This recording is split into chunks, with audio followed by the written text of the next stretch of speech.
investigative reporting is being sort of squeezed out of the picture, and I think intentionally, because it tends to ruffle feathers. I mean, good investigative reporting does ruffle feathers, and it draws lawsuits, and it gets newspapers in trouble.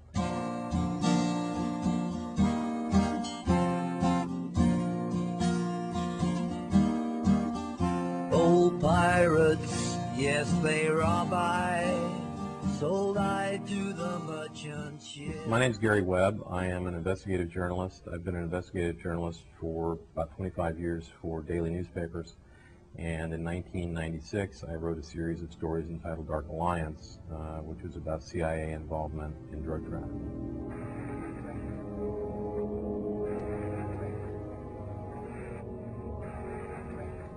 What my story showed was that the cocaine that was being sold in those neighborhoods was coming from mainly one source, and this one source was being used to finance a guerrilla war in Central America.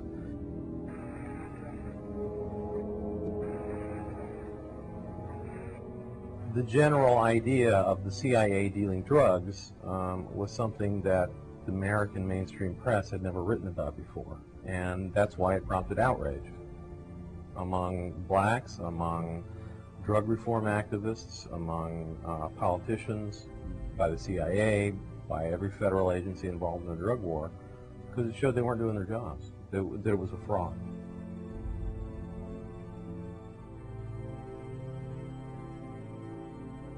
Right after we published the stories, the support we got from the media was very favorable.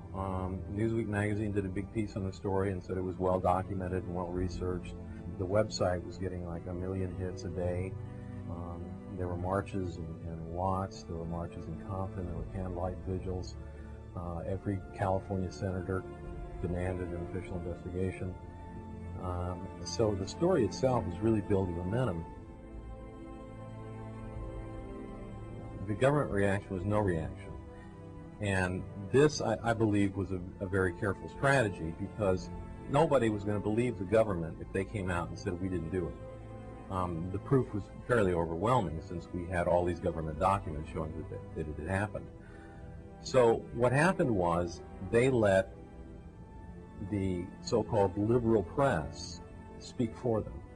And they had the national security reporters at the Washington Post, who coincidentally used to work for the CIA, write stories saying it doesn't mean anything.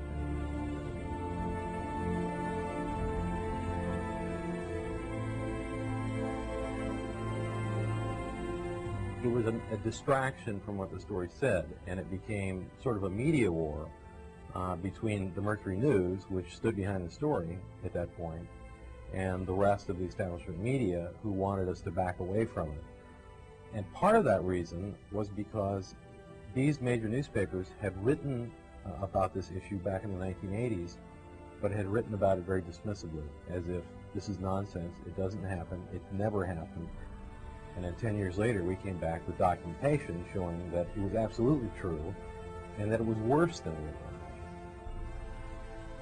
We had gotten the story out around them, and we had gotten it out in a big way that they couldn't control, and that was through the internet. And I think a lot of this was directed to the Mercury News to say, we don't care what documentation you have, we don't care what kind of story you've got, we set the national news agenda. And if we don't like your story, we will kill your story, regardless if it's true.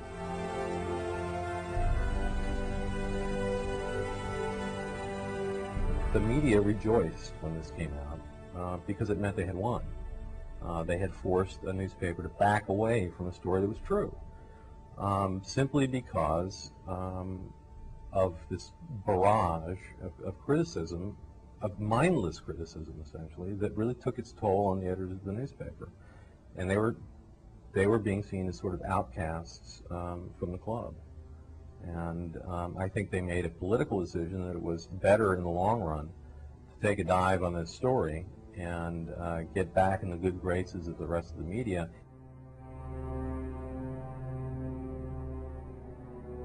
It was essentially a war between my editors and myself, because I wouldn't apologize for the story or back away from the story, and fought them on it publicly.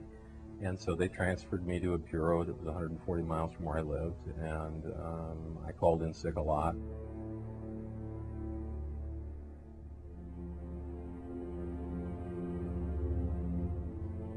One of the things I'm proudest of in regards to that story is the website that the Mercury News set up, because it really was the first time that a newspaper brought its readers not only into the interior of the paper, but into the reporters' notebooks.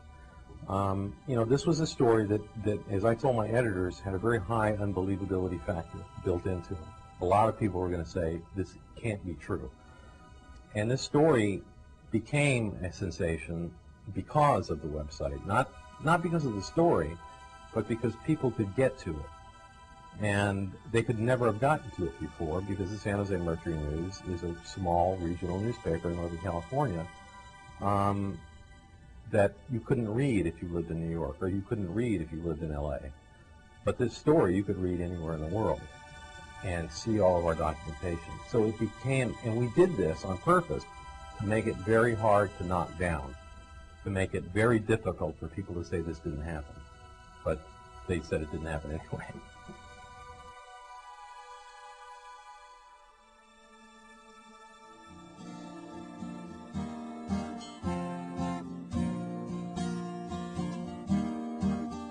Old pirates, yes, they rob I, sold I to the merchant ships. Minutes after they took I from the bottomless pit, but my hand was made strong by the hand of the Almighty. We forward in this generation triumphantly. Won't you help to sing these songs of freedom? 'Cause all I ever had, redemption songs, these songs of freedom, these songs of freedom.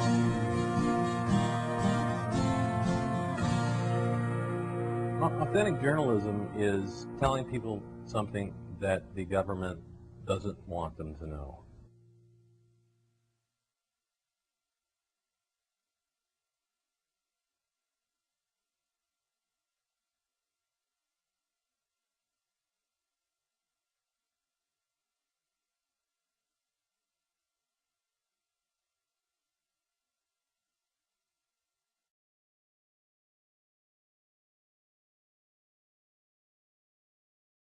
My expertise, as you know, is CIA, Marine Corps, 3 CIA secret wars. I had a position in the National Security Council in 1975 as the chief of the Angola task force running the secret war in Angola. It was the 3rd CIA secret war I was part of.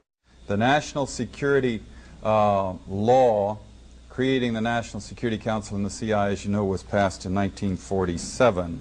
The CIA was given this charter to perform such other duties and function as might be necessary to the national security interests, and given a vague authority to protect its sources and methods.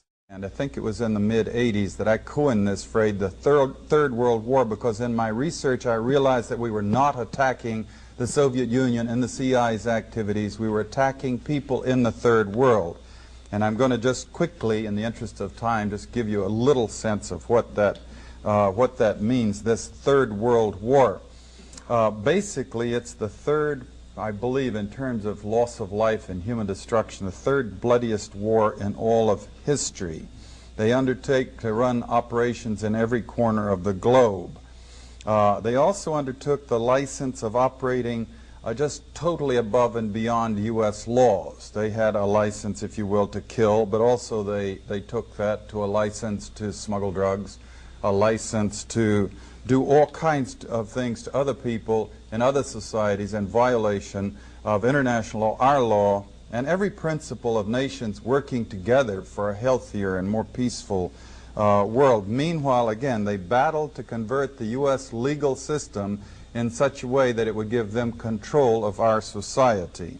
Now, we have massive documentation of what they call the secret wars of the CIA. We don't have to guess or speculate. We had the Church Committee investigate them in 1975, gave us our first really in-depth, powerful look inside this structure. Senator Church said in the 14 years before he did his investigation that he found they had run 900 major operations and 3,000 minor operations. And if you extrapolate that over the whole period of the 40-odd years that we've had a CIA, you come up with 3,000 major operations and over 10,000 minor operations. Every one of them illegal, every one of them disruptive of the lives and societies of other peoples, and many of them bloody and gory beyond comprehension almost. Extensively, we manipulated and organized the overthrow of functioning constitutional democracies in other countries. We organized secret armies and directed them to fight in just about every continent in the world. We encouraged ethnic minorities to rise up and fight, people like the Mosquito Indians in Nicaragua, the Kurds in the Middle East, the Mongs in Southeast Asia. We have organized, and we still do, and fund death squads in countries around the world, like the Treasury Police in El Salvador, which are responsible for most of the killing of the 50,000 people just in the 80s, and there was 70,000 before that. And orchestration, CIA, secret teams, and propaganda led us directly into the Korean War. We were attacking China from the islands, Quemoy, Matsu, Thailand, Tibet. A lot of drug trafficking involved in this, by the way, until eventually we convinced ourselves to fight the Chinese in Korea, and we had the Korean War, and 1 million people were killed. Same thing for the Vietnam War, and we have extensive documentation of how the CIA was involved at every level, or the national security complex, because it's a very cooperative thing, into manipulating the nation into the Vietnam War. And we wound up creating the Golden Triangle, in which the CIA, Air America airplanes were flying in arms to our allies and flying back out with heroin. We launched the largest, this is something that Jimmy Carter did, Admiral Turner brags about it, the operation in Afghanistan. Biggest single operation, I'm told, in the history of the CIA's secret wars. And sure enough, very quickly we produced the Golden Crescent, which is still the largest source of heroin perhaps in the world today. Trying to summarize this Third World War that the CIA, the U.S. national security complex with the military all interwoven in it in many different ways, has been waging.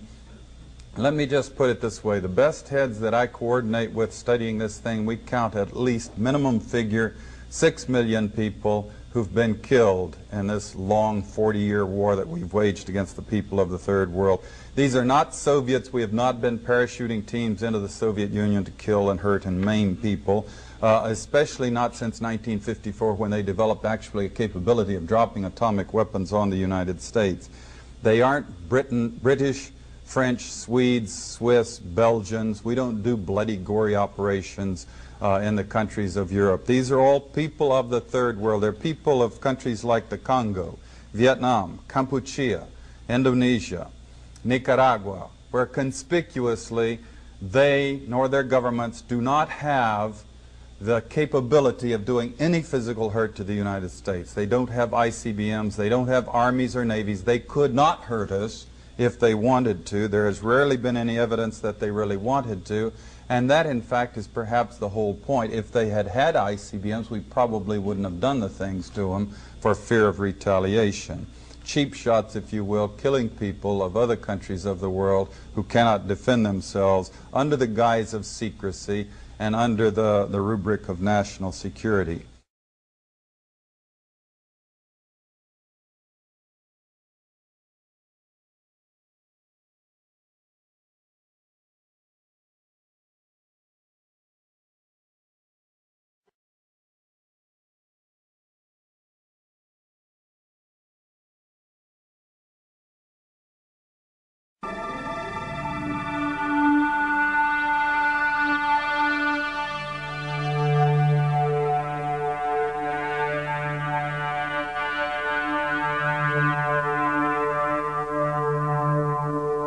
On October the 7th, 1994, Sarah McClendon, the senior White House news correspondent who has covered 11 presidential administrations, beginning with that of Franklin Delano Roosevelt, demonstrated once again that she has the courage to ask the hardball questions other journalists only dare to think.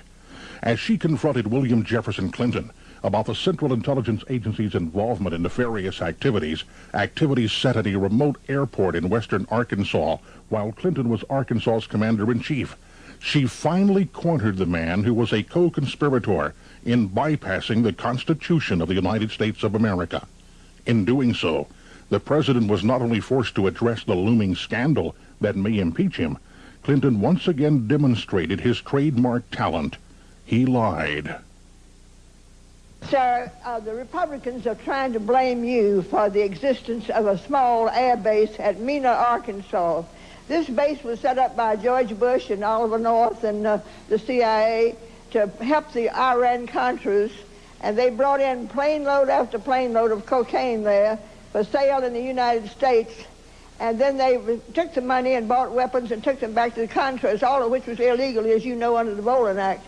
But tell me, did they tell you that this had to be in existence because of national security? Well, let me answer the question. No, they didn't tell me anything about it. They didn't say anything to me about it.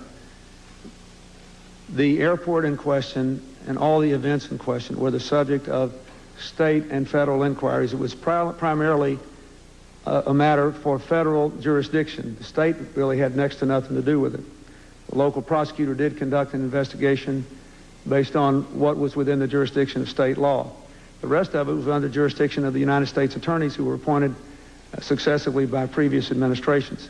We had nothing, zero, to do with it, and everybody who's ever looked into it knows that. Polk County Prosecutor Charles Blake, the man who initially attempted to investigate the Mena, Arkansas criminal activities, would surely take exception to Mr. Clinton's assertion that, quote, the local prosecutor did conduct an investigation based on what was within the jurisdiction of the state law, end quote. In fact, it was Blake who went directly to then Governor Clinton to seek funding for his investigation, seeing as how rural Polk County lacked the financial resources to deal with the CIA. When it became apparent that nothing was going to be done on the federal level, that's when I began more actively pursuing it. Prosecutor Black, a Clinton supporter, met with the governor and handed him a letter requesting money for a state grand jury on Mena. His response to me was that he would get a man, something to the effect that he would get a man on it and would get word back to me. And I never heard back. Years later, Clinton said he offered $25,000 to Prosecutor Black's boss to fund a grand jury. But Charles Black and his boss claim they never heard about any offer of money from Governor Clinton. I believe Bill Clinton's an honest, respectable man, and I have to believe that he did that.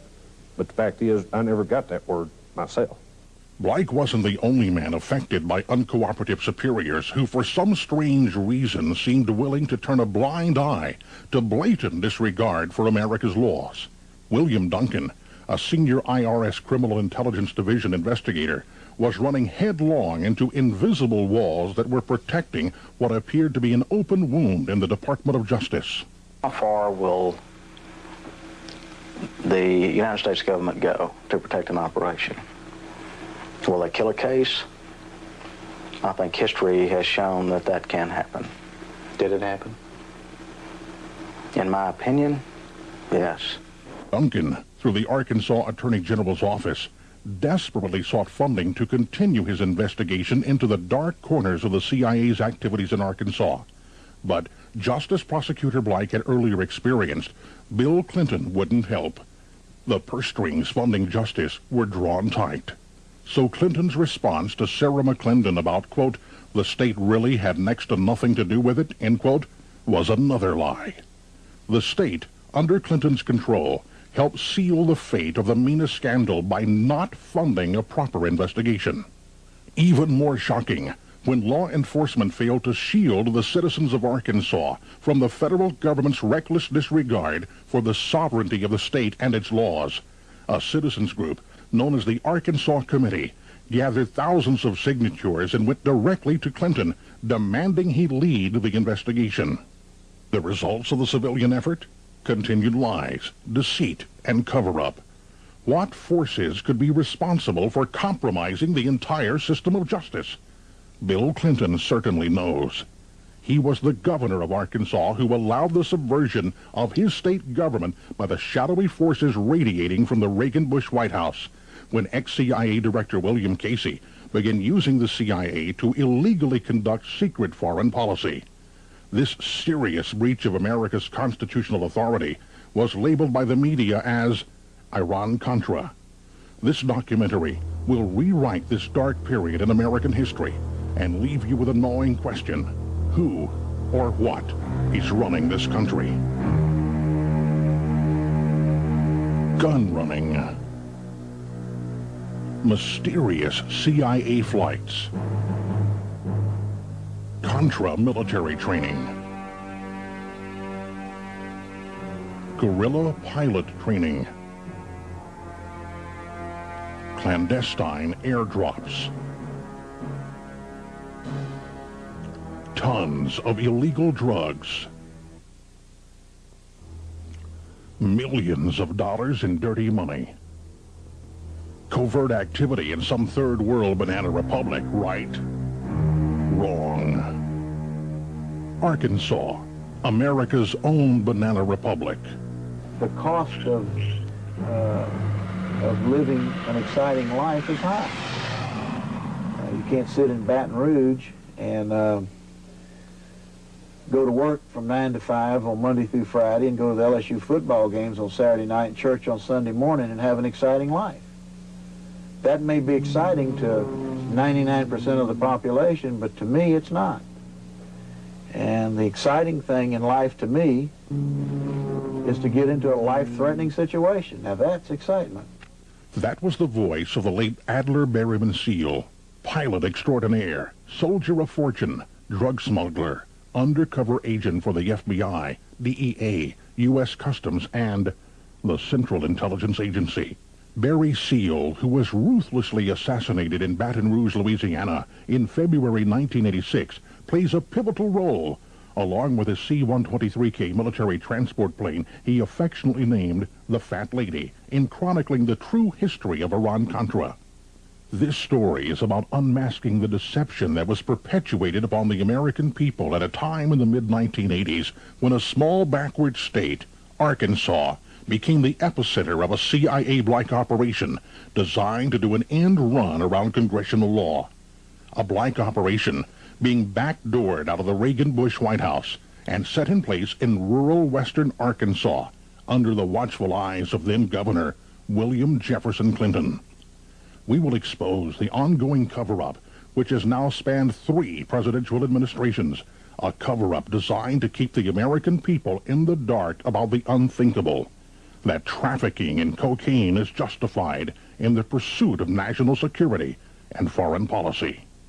This documentary is presented from 2 unique perspectives, from the outside through the eyes of numerous journalists, news organizations, and researchers constituting more than an 8-year effort to get to the truth surrounding the CIA's use of western Arkansas as a staging area for deniable covert activities, and told from the inside through a man who survived the MENA connection and who now, at great personal risk, is willing to set the record straight about the inner workings of the CIA's off-the-shelf, self-sustaining, standalone project known as the Enterprise. This intelligence insider, Terry Reed, has written a best-selling book, Compromised: Clinton, Bush, and the CIA, detailing the inner workings of Ronald Reagan's backdoor foreign policy, mislabeled Iran-Contra by the media.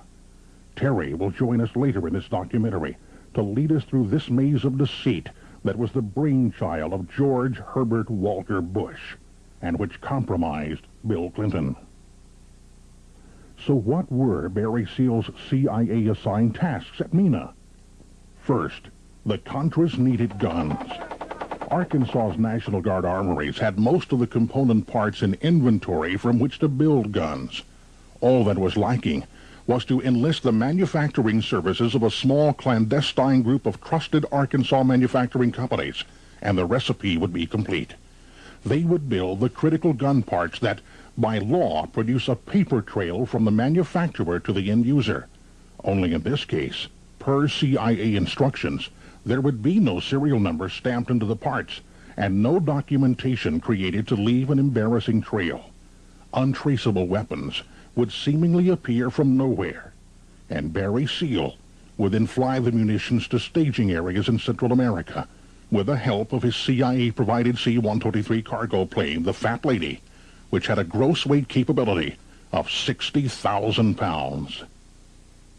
Second, the Contras needed skilled pilots, pilots trained in the risky and often deadly business of flying slow and heavily laden cargo planes behind enemy lines for the purpose of resupplying the Contra soldiers on the ground in Nicaragua. As we had learned in Vietnam, guerrilla warfare depends upon a continuous supply of munitions, medical supplies, and food being provided to the foot soldier on the ground. The CIA's Enterprise, based in Honduras, had already procured the planes such as the C-123 Provider and the C-7 Caribou. But potentially catastrophic risks were being taken by piloting the planes with American crews. If an accident or a shoot-down did occur, the CIA would have built-in deniability if the planes were piloted by Nicaraguan nationals who were simply trying to liberate their country from the jaws of communism. Being an FAA-certified flight instructor, Terry Reed's role with respect to the Contra pilot training was to train the students in multi-engine low-level operations, giving special emphasis to aerial cargo delivery techniques at night, while in hostile fire environments. Third, Seal was tasked with flying the necessary cash back to Arkansas to sustain the operation. All of the sources of Seal's cash are not yet known. However, a large amount has been traced to the Drug Enforcement Administration in Florida. It appears the DEA was funding the MENA operation with cash seized during drug raids. Were there Contras who relied on the profits of narcotics in order to buy arms and to survive? Yes. It is easy to see how the entire MENA enterprise could evolve into ex-CIA Director Bill Casey's mandate to develop an off-the-shelf, self-sustaining, stand-alone entity that could perform certain activities on behalf of the United States. But what developed as a result of Barry Seal building the machinery to launder unauthorized government money will likely emerge as a money laundering scandal, the likes of which this country has never seen. Back in the summer of 1987, a young television journalist named Teresa Dickey was covering western Arkansas for Channel 5 out of Fort Smith, a city located 100 miles north of Mena. Well, Miss Dickey had discovered something very strange indeed was or had been going on in and around the Mena airport. Years earlier, the townspeople of Mena had welcomed with open arms and much fanfare the arrival of huge military C-130 aircraft. This was perceived as a boom for the rural Mena economy. Little did the townspeople realize the Central Intelligence Agency had just selected Mena as the staging area for an unauthorized clandestine operation.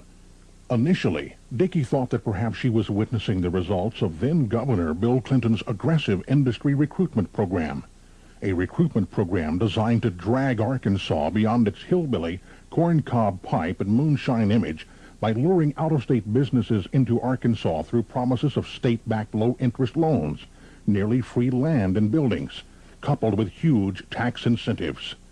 Jobs for Arkansans was the young governor's pledge, and Dickey, at first, thought maybe Clinton's plan was working. Bill Clinton's industry recruitment plan had worked all right. Its purpose was to attract industry. But what it had attracted and recruited was the CIA, and along with it, covert operations which had been banned by the United States Congress. But what was peculiar about the Mena airport was the level of sophistication found in all sorts of aircraft maintenance operations situated alongside Mena's single north-south runway. Not to mention that remote Mena was the home of only 5,000 people. High-tech aircraft overhaul facilities located deep in a densely wooded region of the Ouachita mountain range. Businesses drawing from a labor pool not normally associated with skilled technicians. Well, all of this made Dickey suspicious. So what had Dickey found in that isolated little burg known as Mena, Arkansas? A town with no four-lane highway access. A town where everyone either knew each other or was related. A town that was harboring a deep, dark secret. The aftermath of a large-scale CIA-like operation that was soon to have a very bright light shone upon it. What had triggered Dickey's suspicion was the extensive security barring access to the airport, as well as the presence of a sea of very large airplanes. Airplanes bearing new paint jobs, foreign registrations, and markings from cities situated long distances from tiny Mena. This prompted her to interview a series of individuals who owned or operated aircraft modification and overhaul facilities at the Mena airport. Dickey focused immediately on why the need for such elaborate security, which included the use of employee ID badges. George Reeb, the owner of a shop that had retrofitted CIA aircraft, responded as follows. Well, you have to tighten up security whenever you're around aircraft because of the safety factor.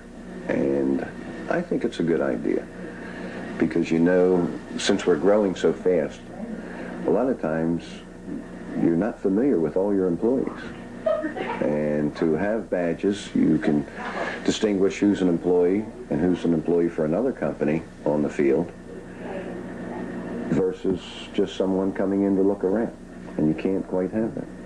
When asked why he had relocated to Mena from Maryland, Reeb responded, Well, I worked for Fokker Aircraft at the time and was handling used aircraft.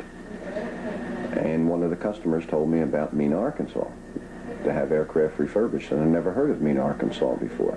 Dickey inquired about Mena's customer base, and Reeb provided. Had an airplane last week leave for Australia. 2 weeks prior to that to Australia. We have 2 more coming that are going to Australia. We send aircraft to Europe, all over the world. Reeb's response about refurbishing aircraft from as far away as Australia should have alerted Dickey that something was amiss. The operating cost to fly a large airplane from Australia to Mena would far exceed any savings realized by having work performed in rural Arkansas. Dickey was then able to penetrate the security of Rich Mountain Aviation, the CIA's primary facility at Mena, the very one that had been used by Barry Seal's organization. Dickey was able to film both Fred Hampton Jr. and Joseph Neville Evans, Seal's trusted mechanics, both of whom were assets of the CIA and DEA. Dickey then interviewed Fred Hampton, and again, the discussion centered on the need for elaborate security. The security fence, well, that was something we put up probably about 2 or 3 weeks ago. We put it up in anticipation of our first inspection by the military. Being that these are their aircraft and they are used as part of this missile defense system in the Marshall Islands. This was obviously a cover story. Dickey would later discover that office employees of Rich Mountain had been asked to believe concocted cover stories as well. This went as far as one secretary being told that one of Barry Seal's planes had been modified to haul porpoises. Dickey's suspicions solidified into reality a few months later. Through the Iran-Contra hearings in Washington, a connection had been made between the Contras and the Mena operation. This prompted Dickey to dig back into the history of the government's clandestine involvement with Rich Mountain Aviation, a company that was surfacing as one that had performed strange modifications to CIA aircraft. A central figure was also emerging, a man named Adler Berryman Seal. This is Barry Seal, a highly publicized drug smuggler originally operating out of Baton Rouge, Louisiana. Since 1978, he carried out one of the largest drug smuggling operations between the United States and Central America. In the spring of 1982, Louisiana State Police warned Seal that they would tail him wherever he went in efforts to stop his operation. It's believed that Seal decided to move his operation out of that state after the warning. It was here at Rich Mountain Aviation that authorities believed Barry Seal moved his operation. Terry Capehart owned a business at the Mena airport, and he remembers when he first met Barry Seal in 1981. Of course, I didn't know who Barry Seals was, never heard of the man. And Freddie introduced me to him. Capehart didn't know of Seal's drug background then, but remembers that this man, Joe Evans, former partner of Freddie Hampton's, brought in one of Seal's planes to Rich Mountain Aviation.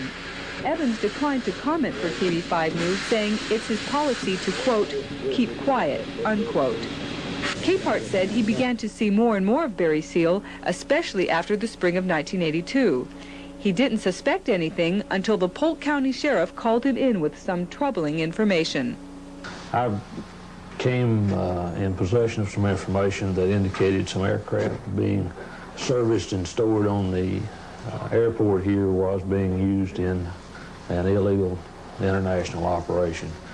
Capehart then began noticing some alterations to Barry Seal's aircraft that he says are common to drug smugglers. That I seen myself, Freddie and Dwayne Hill, which was an employee of Rich Mountain Aviation, changed the end number on one of the airplanes so that they were both identical. And then that aircraft made a flight. If they got caught or somebody was on them or turned the end number in, they can just take the tape, yank it off the airplane's set, say, in Florida or Louisiana, wherever. DEA or an agency comes up and asks about it, they'll say, hey, this is not the end number. That airplane's sitting in Mena, Arkansas inside the hangar. A former employee of Rich Mountain Aviation also saw unusual modifications and was given far-fetched reasons for them. What Joe had told me that it was going to be used to transport porpoises on. And the other guy just kind of looked at Joe and said, that's a good one. Well, former Sheriff Hadaway says he had plenty of evidence to prove a conspiracy, but in 1984, Seal became an informant for the Federal Drug Enforcement Agency. It was then that the sheriff was told to halt his investigation into Seal and Rich Mountain Aviation. 2 years later, Seal was murdered by Colombian hitmen for his role as an informant. The grand jury is expected to look into the activities of Barry Seal at Mena Airport prior to 1984. Local investigators believe they have a strong case, but have wondered why it's taken so long to come to court. Tomorrow night will show how the covert smuggling of arms to Contra rebels in Nicaragua may have slowed down one aspect of drug investigations by local authorities. As Dickey just noted, her investigation was now turning up evidence that Mena had been a staging area for arms shipments to Central America. Isn't it interesting that a freshman journalist like Dickey was already making the Mena connection? As the Iran-Contra hearing in Washington raged on, the teams of seasoned federal investigators should have been following Dickey because she had also made the Fat Lady connection as well. To smuggle arms to Nicaragua from the Mena airport required not only a skilled pilot like Barry Seal, but also a large military transport plane. Dickey had learned that Barry Seal's CIA-provided C-123K military cargo plane had been based at Rich Mountain Aviation, and this caused her to file Part 2 of her series. This man, the late Barry Seal, was a known drug smuggler whom authorities believed moved his drug smuggling base of operation from Baton Rouge, Louisiana to Mena, Arkansas in 1982. In 1984, he parked this plane at Rich Mountain Aviation at Mena's airport. I know that one time Mr. Seals was working in it and he had some ropes around it, and we were instructed not to go near the plane while Mr. Seals was in there working. Was informed that this aircraft had been used to smuggle some cocaine into the United States. Then, subsequent to that, some information that it may have been used to in an operation that was used to embarrass the Nicaraguan government. With this information, the former sheriff sought a court order to confiscate the plane in June of 1984. Everything was lined up, but then he received a telephone call from a drug enforcement agency supervisor from Miami named Robert Jara. He finally disclosed to me and asked me not to confiscate the airplane, told me that if I did, that I would just be ordered to give it back to him, that in fact the DEA did have a large financial interest in the aircraft. At this point, Hadaway's investigation into Barry Seal's drug smuggling activities at Rich Mountain Aviation came to a screeching halt. 6 months later, Seal's plane left Mina. The next time the sheriff heard about it, it had crashed in Nicaragua during a gun-running mission to the Contra rebels. Hadaway's run-in with the DEA would have gone unnoticed, except for an April 1987 broadcast on CBS's West 57th Street called The CIA Connection, Drugs for Guns. Do you really believe the government decided to get into the drug business in order to pay for the Contras? The American government. As incredulous as it may sound, I believe that not only decided to get into it, I think they orchestrated the whole thing. I need more than that. Bring it up a bit. Good. There you go. These two Fort Smith men saw the story and were discussing it in a local bar. An assistant U.S. attorney overheard their conversation and told him his office was working on a case just like that. He mentioned that their office had a case and that in the process of that they had contacted some people in Florida for some assistance, and that another agency in Florida had contacted their office and told them to drop the case, to get off of it. It bothers me to think that a competent attorney's office could be restrained from doing its job. That's what bothers me. These men also say the attorney said the case in question involved Barry Seal activities in the Mina area. The Congressional Subcommittee on Crime has now begun its own investigation into the Mina connection. Tomorrow night, we'll show you how a probe into a money laundering scheme in Mina seems to have gone nowhere. Drugs, guns, money laundering, cover-up. The CIA's Mina connection appeared to be reaching critical mass. A federal grand jury was preparing to expose the whole seedy affair. Dickie was following a trail she probably thought would lead to a Pulitzer Prize in investigative journalism. Here she was in rural western Arkansas, covering a federal grand jury proceeding that was destined to prove that the CIA had not only violated congressional law by shipping arms to the Contras, but had also allowed their Black Operations aircraft to transport cocaine into the United States. The issue of a drug smuggling conspiracy revolves around this convicted drug smuggler, the late Barry Seal. Former SEAL pilots spoke at a grand jury this week about whether their former boss had moved his operation from Baton Rouge, Louisiana, to Rich Mountain Aviation in Mena, Arkansas. One pilot who testified told TV5 News Rich Mountain Aviation was simply used by Barry Seal, and Seal didn't involve the company in his drug smuggling activities. But a couple years ago, other witnesses testified at a grand jury about another possible aspect of this conspiracy, money laundering, and nothing happened. Catherine Gann used to work as a secretary for Freddie Hampton of Rich Mountain Aviation. She says she handled lots of cash for her boss, but sometimes in an extraordinary manner. I was told to deposit the large amounts of cash in amounts of less than $10,000. Even if we had $15,000 or $20,000, I would go to two separate banks and deposit less than $10,000 at one bank and less than $10,000 at another. What she's talking about is money laundering, or structuring deposits to avoid filling out one of these Internal Revenue Service forms called a currency transaction report. I asked Fred Hampton why he wanted me to deposit it this way, and he said, IRS won't get this. We won't have to pay taxes on it. Union Bank of Mena is one of the banks that Kathy Gann was told to deposit large amounts of cash. One Union Bank employee told TV5 News that on one occasion, a former bank official divided the cash for Rich Mountain Aviation and personally went to different tellers and had each of them deposit $10,000 into the Rich Mountain Aviation account. Catherine Gann gave testimony to an IRS agent about the illegal practice, but found that when she appeared before a grand jury, it asked no questions about the money laundering. When I left there, I was wondering, as I walked down the hall, I wondered, well, why did they bring me up here? In the meantime, the fact that she gave testimony has caused her to live in fear. I kept waiting and waiting to hear from somebody, and I was scared all this time. I didn't know what was going to happen to me. And, you know, I knew that his truck had been outside my house. I was scared for my girls.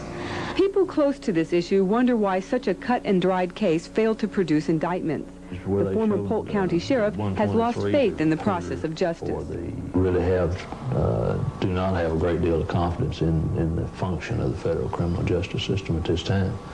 But even if this grand jury fails to produce any indictments, other law enforcement officials say they will continue their separate investigations. In Mena, I'm Teresa Dickey reporting for the News People.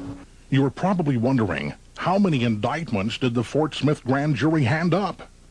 Answer, none. But Dickey noted that several other law enforcement officials were committed to continuing their investigations into the Mena connection if the grand jury bore no fruit. And investigate they did. In fact, their efforts triggered the interest of out-of-state media. Mena is a town of patriots and pickups, a town of 5,000 in the mountains of western Arkansas, a place that would seem as far away from American foreign policy as a place could get, and yet one little airport on the southern edge of town is managing to raise questions that extend far beyond the city limits. 1,000 miles away from Mena, here in Washington, there are investigators for both the House and the Senate who would like to know what's going on at that little airport in western Arkansas. As Oliver North's public battle over government secrets and the illegal supply of weapons to the Nicaraguan Contras is waged in Washington, congressional investigators in recent months have tried to learn if Mena, Arkansas was an illegal staging area for shipping guns to the U.S.-backed Contra rebels. This is a strange story. The facts already known are bizarre enough. What Unit 5 has been able to learn makes this story stranger still. It all begins in 1982, when this man, Adler Berryman Seal, showed up in Mena, Arkansas. My top load paid me $1.5 million for a single trip. Barry Seal was a drug smuggler, an extraordinary multi-million-dollar-a-year drug smuggler, who with the help of several associates kept and serviced his drug planes in a hangar at the Mena airport. Those planes, according to investigators, were illegally modified with extra fuel tanks and instruments in order to fly long-distance drug missions to Central and South America. Barry Seal paid his associates for those modifications with tens of thousands of dollars in cash. Money which, according to investigators, was illegally laundered by Seal's associates at banks in Mena. Yeah, I'm pleading guilty. But when Barry Seal was finally caught in 1984, investigators for the FBI, the IRS, and other agencies of law enforcement were told little or nothing about a special deal he had made with the Federal Drug Task Force headed by then Vice President George Bush. The deal? The government kept Barry Seal out of jail, and in exchange, Seal became a drug informant and helped put in jail some of his own associates in the international drug trade. But that wasn't all that Barry Seal did. Russell Welch, criminal investigator for the Arkansas State Police. Did Barry Seal ever say to you, I work for the CIA? He said he had worked for the CIA. Unit 5 has learned in the early 1980s, even before his arrest, Seal had bought one of his planes from a CIA front, Air America. The plane was used by Seal for drug smuggling, and the CIA company was paid in the traditional drug dealer fashion of $300,000 in cash. According to this confidential FBI teletype obtained by Unit 5, one of Seal's associates said he was maintaining Seal's aircraft at the Mena airport for the CIA. So what was Barry Seal actually doing? One federal agent under very strict confidence told me that it was assumed within his agency Barry Seal was carrying guns to Central American Exchange, was bringing drugs back on a free ride. Russell Welch of the Arkansas State Police was one of dozens of investigators who for years had been tracking Barry Seal and his associates. As these documents obtained by Unit 5 indicate, the FBI, the IRS, Customs, and the Attorney General of Louisiana formed just a partial list of those who wanted some answers. They didn't get them. Internal FBI documents indicate investigators were told not to look into any of Seal's activities that occurred before his 1984 plea agreement. So, blocked from seeking indictments against Seal, investigators sought indictments against Seal's associates at the Mena airport for allegedly aiding in the drug smuggling and for alleged IRS violations. So far, no indictments have been produced. At the end of this year, the statute of limitations will run out on those alleged crimes. As for Barry Seal, time ran out in 1986 when he was assassinated in Louisiana by Colombian drug dealers. Some of Seal's secrets died with him, but some of those secrets today remain guarded by the National Security Council, the agency for which Oliver North worked. The NSC has blocked a recent congressional request to examine the relationship of drug smuggling to American foreign policy in Central America. As a citizen, America didn't get its day in court. Chicago journalist Carol Moran unearthed a whole new facet of the Mena operation.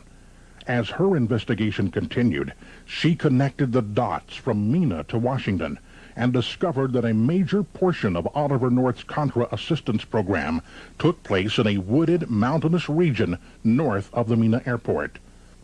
Watch part 2 of Moran's special. Angola, where the United States has supported rebels against the Marxist government. South Africa, where the United States has walked a tightrope between the minority white government and the majority black population. Central America, where the United States has tried to overthrow the leftist government of Nicaragua and prop up the centrist government of El Salvador. 3 critical areas for U.S. foreign policy that seem very distant from the concerns of a small community in western Arkansas, but maybe not. Mena, Arkansas is a small town in the mountains along the Arkansas-Oklahoma border. It has no interstate highway. It takes some effort to get here. But some people, some very interesting people in recent years apparently made that effort. I don't think that there's really anything that we can pin down about them. I believe there's truth in every story. The rumors and gossip surround 2 small airfields. The first is the Mena Airport, where this giant C-130 military cargo plane, tail number N4469P, arrived one day last year. It is a huge plane for a small airport, a plane that originally belonged to the Royal Australian Air Force. Curiously, around the same time, a group of Australians arrived to work at the airport, telling investigators like Russell Welch of the Arkansas State Police some strange things. You've spoken with some of the Australians at the airport, correct? Yes. And some of them have told you they're part of a CIA operation? Yes, it didn't seem to be too much of a secret. An Australian at that time told Welch the C-130 would soon be on its way to Angola, mission undisclosed. Unit 5 has learned of 2 current federal probes at the airport. U.S. Customs in Houston is investigating possible violations of the Neutrality Act, whether or not this plane, considered to be a weapon of war, might be on its way into the hands of South Africa. The second investigation by Arkansas Congressman Bill Alexander probes, among other things, whether or not the CIA within the past year and a half contracted with various partners to transport arms to Central America, allowing them to bring drugs back to Mena, with distribution in Miami or New York. The mayor of Mena, Jerry Montgomery, doesn't believe any of it. That's hard for me to believe, that Mena, Arkansas was used. But there's more. Down a winding dirt road, back in the mountains, where even the locals can get lost, resides yet another mystery. Now, this landing strip is a curious thing. It exists in an isolated mountain valley in the middle of nowhere when there already is an airport just 11 miles from here. So why was 2,700 feet of runway installed here? Why was this landing strip built, and what was it built for? One person who thinks he knows the answer is Gene Wheaton, a former criminal investigator for the U.S. Army who has done his own investigation. They were training pilots to make night flights and takeoffs and landings of strips that had no lighting, no air control, so forth. Wheaton's deposition came last year in an unsuccessful civil lawsuit against Oliver North and other principals in the Iran-Contra scandal. Oliver North won that battle and now in Washington fights the criminal charges against him. It is a fight over what government secrets should stay secret. In some ways, on a smaller scale, that's the same battle going on in Mena, Arkansas, where investigators from a variety of agencies for a number of years have asked questions of the government and have received few answers. The people of Mena themselves continue to debate whether or not their small town has some ongoing role in American foreign policy. I don't see how it could have been kept a secret. There are definitely fishy things going on, and there's a lot of cover-up. So, in the mid to late 1980s, news of the Mena connection spilled forth. This may lead one to wonder if the media simply dropped the Mina story after the aftermath of the Iran-Contra scandal died down. Quite the opposite. Time and time again, the story would leap into the headlines of predominantly Arkansas newspapers. Arkansas journalists, law enforcement officials, and citizens groups would try in vain to advance the investigations, but an invisible force seemed to be keeping the lid on Arkansas's Pandora's box. Then, in 1992, during the presidential campaign, after the name of Bill Clinton was thrust into the mainstream media, a renewed interest in Mina surfaced as throngs of journalists rushed to Little Rock to investigate the obscure young governor who was seeking the Democratic Party's nomination. Countless reporters dug, probed, and pried into the layers of lies, deceit, and distortions that by then effectively interred Mina's dark secrets. Russell Welch of the Arkansas State Police and Bill Duncan, by then an investigator with the Arkansas Attorney General's office, were interviewed time and time again as the media slowly began to understand that a large-scale, high-profile CIA operation had in fact taken place on Arkansas soil on Bill Clinton's watch as governor. Arkansas Democratic Congressman Bill Alexander renewed his efforts to get the truth out. The truth that even he had been stonewalled as his office attempted to dissect the Mina story. Then, in April of 1992, as the pressure cooker containing the Mina scandal seemed ready to burst, with the resulting steam most assuredly scalding Bill Clinton and destroying his political career, Time magazine came to the rescue. Time's full-page story, which savagely attacked the credibility of Terry Reid and ridiculed nearly everyone associated with the Mina investigation, effectively nailed the lid once again on the CIA's box of dirty secrets. What the Time article failed to tell the reader, however, was Time's investigative journalist Richard Behar, who wrote the story Anatomy of a Smear, was actually in Arkansas helping to undermine the investigative efforts of other credible journalists. Behar had discovered that the news magazine The Nation was actually corroborating portions of Terry Reid's story concerning weapons parts manufacturing. Through a libel suit in federal court launched by Terry Reid against Time magazine, the following tape-recorded conversation was obtained. In it, Behar is conversing with Bill Clinton's friend Webster Hubbell, who was then working with Hillary Clinton at the Rose Law Firm in Little Rock. In the tape, Behar is alerting Hubbell of an active media investigation into Hubbell's father-in-law's manufacturing company, POM, in Russellville, Arkansas. Behar is warning Hubbell that his brother-in-law, Skeeter Ward, is divulging classified information to the magazine The Nation. Remember, according to CIA insider Terry Reid, it was POM, on the surface a manufacturer of parking meters, who was building weapons parts for the CIA through an agreement with Ivers Johnson Firearms, a CIA proprietary company situated in Jacksonville, Arkansas. Well, listen, can I make a recommendation to you off the record? Sure. And this is, I don't particularly want these guys to know that I'm on this story, but it seems to me they're acting a little irresponsibly. The Nation newspaper, apparently I heard through the grapevine they had an interview with Skeeter. And you shouldn't be talking to them. And supposedly Skeeter told them that you guys have done exit cones on nuclear weapons. POM. He wouldn't have said that. He knows better. Well, that's just the thing. Yeah. I don't know why it would come back to me through different channels that it's nuclear weapons. Yeah. Unless the story's taking a life of its own. Yeah. What you may want to do is give a ring to the Nation. Yeah. And speak to whoever's doing the story and clear it up before they put it in their damn newspaper. Yeah. Yeah. But you didn't hear it from me. I appreciate it. I really do. So why did Time magazine use its vast resources to protect Bill Clinton? Maybe the fact that Bill Clinton's friend and former Oxford roommate Strobe Talbot, who was then Times editor-at-large, played a role. Did Mr. Talbot receive a reward for short-circuiting the investigation? The perception is certainly there. Mr. Talbot joined the Clinton administration in 1993 and is now the number 2 man in the Department of State. Is it possible that an organization that's perceived as credible as Time magazine is in effect under the control of the CIA? A CIA investigator supplying sworn testimony for the Reed versus Time libel suit after being asked to evaluate Time's article on Mina said in an affidavit he believed the article was an obvious disinformation tool.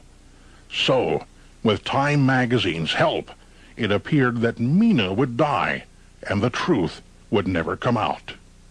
But the government had underestimated the determination of Terry Reed. Terry and his wife Janice were seeking complete vindication in federal court in Little Rock as a result of being the victims of a manufactured crime. Although silenced and gagged within the federal court system for nearly 2.5 years, the Reeds emerged victorious. Terry was acquitted of all charges by a federal judge in Wichita, Kansas, charges involving the theft of an airplane, and Janice's case was eventually dropped. But they both wanted to see those who had needlessly ensnared them in the manufactured crime brought to justice. The Reeds and their attorneys saw this blatant misuse of the criminal justice system being used solely as a way to destroy their credibility, thus insulating important politicians from the Mina scandal. The Reeds had filed a civil rights lawsuit in July 1991 against Bill Clinton's chief of security, Arkansas State Police Captain Raymond Buddy Young. It was quite obvious from the court record that Young, working in concert with others, had helped to orchestrate the wrongful criminal indictment brought against them. Terry knew that properly trying the civil rights case would require reopening the entire Mina story. Power brokers of both political parties were desperate to ensure this didn't happen. As the Reed case simmered in a court file in Little Rock, the media was beginning to probe into the financial dealings of Bill and Hillary Clinton and their friends. By early 1994, a new term, whitewater, would consume the headlines and refocus the media's attention to Arkansas. And this time, reporters would attempt to better explain Bill Clinton's meteoric rise to power. Once again, that 4-letter word, M-E-N-A, would resurface. This time, the media would be armed with the information detailed in Terry Reed's book, Compromised. The reporters were beginning to notice a shocking similarity between the players of the Mina story and those of the Whitewater scandal. The connection Reed had made between people involved with the CIA's enterprise and some very prominent Arkansans caused CBS News to do an 8-minute story on the scandal that just won't go away. A civil war in Central America, drug smuggling in Arkansas, President Ronald Reagan and President Bill Clinton, the subject of tonight's Eye on America. But first, a little background. In the early 80s, a war was underway for control of Nicaragua. On one side, the ruling Marxist regime, the Sandinistas. On the other side, rebel forces, the Contras, labeled by the Reagan administration as pro-democracy freedom fighters. A base of support for the Contra movement, remote western Arkansas. Correspondent Bill Plant has been investigating for tonight's Eye on America. 1983, Ronald Reagan was president, Bill Clinton was governor, and little Mina, Arkansas, changed from a quiet town to a center for drug smuggling and reported Contra support activity. In the middle of it all, this man, admitted dope smuggler Barry Seal. He started doing business with the Ochoa family in Colombia, hauling his dope. Arkansas State Trooper Russell Welch investigated Seal's organization. Each trip would have 250 to 350 pounds of cocaine. He stated that he made $1 million in one trip alone. Seal built this hangar at Rich Mountain Aviation at the Mina Airport for his high-tech smuggling planes, used to fly guns to the Contras and more than 20 tons of cocaine into the U.S. over 3.5 years. Former IRS agent William Duncan traced some of Seal's drug profits laundered through Mena banks. We had direct testimony from people who were involved in the money laundering operation. We had testimony from people at banks who observed the transactions. And Barry Seal had another agenda. Pilot Terry Reed claims Seal hired him in 1983 to train Contra pilots at this remote airstrip north of Mena. I was involved in the flight training aspects of upgrading Nicaraguan freedom fighters to make them capable of flying combat aircraft. The airstrip was built by Seal's organization and also reportedly used to train Contra ground troops. In 1984, Seal was arrested for smuggling and was turned by the Drug Enforcement Administration into an informant and smuggler for the government. With help from both Lieutenant Colonel Oliver North and the CIA, Seal pulled off a spectacular drug sting. He flew his own C-123 to Nicaragua, where he took these pictures of Sandinistas helping load Colombian cocaine onto his plane. After the sting, Seal flew the C-123 to the Mena airport, where it sat for a year. It was later shot down over Nicaragua, filled with guns for the Contras. By late 1985, Agent Duncan had gathered substantial evidence of alleged money laundering against Seal's associates Fred Hampton and Joe Evans of Rich Mountain Aviation. What happened when you tried to make this case before a grand jury? I was never asked to present the evidence to a grand jury, ever. The evidence was in this 24-count draft indictment prepared for the federal grand jury in January of 1986, but the grand jury never saw it. The United States Department of Justice did not pursue the cases, did not present the evidence of money laundering to the grand jury. Former U.S. Attorney Mike Fitzhugh, who handled the Mena cases, says that was because Agent Duncan asked for a delay. I consented to his request that the matter not be presented at the grand jury session meeting in January of '86. Agent Duncan says he made no such request. That is absolutely false. An FBI internal memo from early February 1986, obtained by CBS News, says Fitzhugh was withholding presentation of the indictment, but there is no mention of a request from IRS agent Duncan for a delay. I would have been the last person in the world to have tried to delay evidence going to the grand jury. We asked Attorney Fitzhugh if he was told to delay the indictment by the Reagan Justice Department. There was not any type of pressure or influence put on me or anyone in my office that I'm aware of. For 2 more years, Trooper Welch watched as Fitzhugh's federal grand jury failed to return indictments in the Mena cases. It was a slow realization over a period of time that no, this isn't like any other case. It's not going anywhere. We are wasting our time.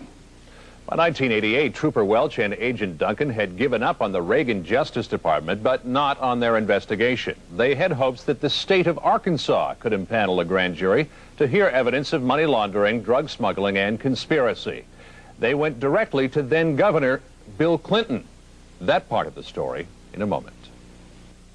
Back now with more of our Eye on America investigation of drugs, guns, and money laundering in Arkansas in the 1980s. By 1988, law enforcement officials investigating the case had given up on the federal government, pinning their hopes for prosecution on the state judicial system. Correspondent Bill Plant picks up the story from there. By 1988, almost everyone in Arkansas had heard about Mena. It was here, at Rich Mountain Aviation, that authorities believed Barry Seal moved his operation. There were news reports about smuggling and Contra support activity around the Mena airport. Congress had begun an inquiry, and the media covered it all. At the Polk County Courthouse in Mena, Trooper Welch and Agent Duncan turned to County Prosecutor Charles Black for help. And when it became apparent that nothing was going to be done on the federal level, that's when I began more actively pursuing it. Prosecutor Black, a Clinton supporter, met with the governor and handed him a letter requesting money for a state grand jury on Mena. His response to me was that he would get a man, something to the effect that he would get a man on it and would get word back to me. And I never heard back. Years later, Clinton said he offered $25,000 to Prosecutor Black's boss to fund a grand jury. But Charles Black and his boss claim they never heard about any offer of money from Governor Clinton. I believe Bill Clinton's an honest, respectable man, and I have to believe that he did that. But the fact is, I never got that word myself. But the MENA issue would not die. I don't think that the story of Iran-Contra has yet been fully told. In 1988, Arkansas Congressman Bill Alexander asked the General Accounting Office to investigate connections between the MENA airport, Lieutenant Colonel Oliver North's Contra operations, and Panamanian dictator Manuel Noriega. Alexander says the National Security Council, in this letter, refused to cooperate, challenging GAO's authority and effectively killing the investigation. Then MENA became an issue in the 1990 Attorney General's race in Arkansas between Republican Asa Hutchinson and Democrat Winston Bryant. Sources tell CBS News that Governor Clinton's aide, Betsy Wright, asked Bryant to stay away from the MENA issue. Wright denies it. In 1991, Congressman Alexander got the Arkansas State Police a federal grant to reopen the MENA investigation.